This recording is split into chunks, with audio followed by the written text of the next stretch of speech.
Notre santé à présent avec ce nouveau pavé dans la mare du professeur Philippe Even. Bonjour. Bonjour. Auteur du guide des 4000 médicaments utiles, inutiles ou dangereux. Ce fut un carton de librairie. Voici à présent la vérité sur le cholestérol aux éditions du Cherche Midi. L'ouvrage sort le 21 février, mais le Nouvel Observateur publie Les Bonnes Feuilles cette semaine, dossier dont nous sommes partenaires. C'est une thèse stupéfiante que vous défendez, professeur. Le cholestérol serait un ennemi imaginaire. Ça concerne quand même 5 millions d'entre nous. Ennemi imaginaire. Totalement. C'est la plus grande erreur médicale, je crois, de tous les temps. Ouais. Et c'est aussi la plus grande arnaque, escroquerie, comme vous voudrez, de l'industrie pharmaceutique. Qu'est-ce qui vous permet de dire ça? Voilà. Pourquoi parce que ennemi héréditaire? Les artères se bougent quand même. Oui, mais le cholestérol, il est rigoureusement pour rien. Il y a d'autres causes qu'on commence à dépister, à analyser. Le cholestérol n'y est pour rien.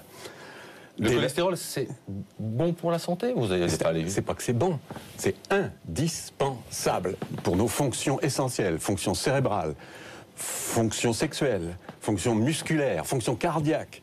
Et en plus, le faire descendre très bas, ça crée des diabètes. Il y en a 400 000 aux États-Unis aujourd'hui, fabriqués par les statines. Ça veut dire qu'on nous a arnaqués en fumée pendant des dizaines et des dizaines d'années? Complètement. Mais qui? Pour beaucoup, je vous dis, c'est l'industrie pharmaceutique qui tient tout, toutes les informations, beaucoup de leaders. Avec la complicité des médecins, parce qu'il faut quand même des médecins qui prescrivent. Attendez, complicité, oui et non. Complicité de quelques-uns d'entre eux qui se font les porte-voix grassement payés de l'industrie pharmaceutique. Et on les connaît en France. Ouais, enfin, il n'empêche, le médecin de famille, il nous prescrit des statines lorsqu'on a du cholestérol. Le médecin de famille, il fait ce que les cardiologues disent. Hein, c'est pas lui qui choisit, il emboîte le pas. On a tous été nourris, moi aussi, j'ai cru longtemps à ça. Ça fait 50 ans qu'on nous raconte que le cholestérol est dangereux pour les artères. Qu'est-ce qui a provoqué la bascule chez vous alors? L'apparition. D'abord le prix. Je veux dire que la France gaspille plus de 2 milliards d'euros, presque la moitié de la dette de la sécurité sociale, plus que tout ce qu'elle dépense pour les handicapés, 3 fois ce qu'elle va ponctionner encore aux hôpitaux qui sont exsangues cette année, etc., pour des molécules qui ne font rien, comme on le sait maintenant, le cholestérol n'est pour rien, on le sait depuis 20 ans dans la maladie, les statines le diminuent, certes, avec des risques, mais sur les complications cardiaques, que les cardiologues prennent la peine de faire ce qu'ils n'ont jamais fait, de relire toutes les études qui ont été faites dans le détail, et ils s'apercevront de quoi? Qu'elles n'ont aucun effet positif. Ça veut dire que vous dites ce matin aux patients qui sont sous statine d'arrêter tout de suite. D'arrêter? Oui, tout de suite même. On n'est pas... La pilule, c'est un médicament, si on l'arrête, on risque d'être enceinte le lendemain. Là, les statines, c'était censé être des médicaments qui agissent lentement, sur le long terme, petit à petit.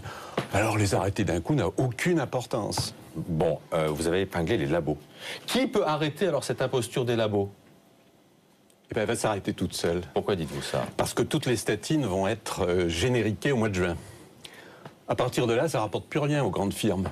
À partir de là, elles vont non seulement s'en détourner, mais essayer de trouver autre chose pour les remplacer.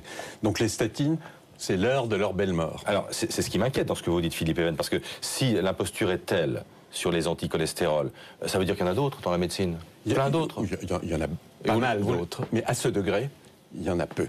Il y en a vraiment peu, aucune à ce degré. Je vous répète, 300 milliards dépensés et gagnés par l'industrie pharmaceutique en 15 ans. Et je vous ai dit tout à l'heure ce que ça représente en France.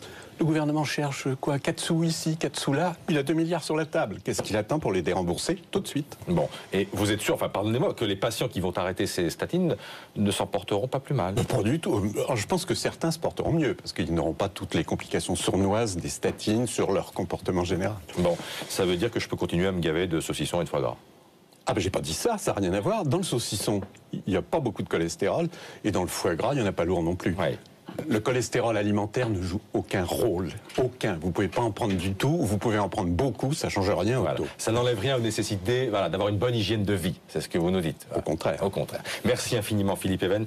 La vérité sur le cholestérol, pavé dans la mare, sort le 21 février. C'est aux éditions du Cherche Midi, Pascal.